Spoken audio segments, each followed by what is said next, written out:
Well, this is Tim here from Your Six Tech. Today in this video, I'm going to show you how to split screen apps on your Samsung phone.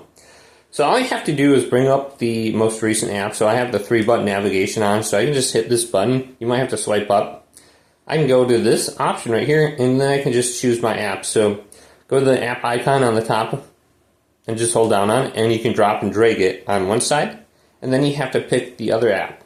So you can open up an app. So let's do a calculator maybe. Maybe I'm working on homework or something like that.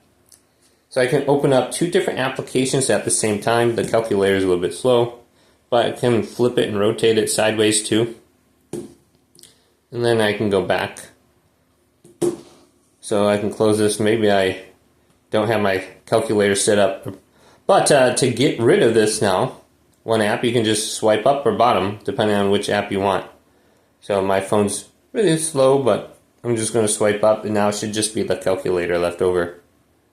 Then I can hit this. But go ahead and look at this.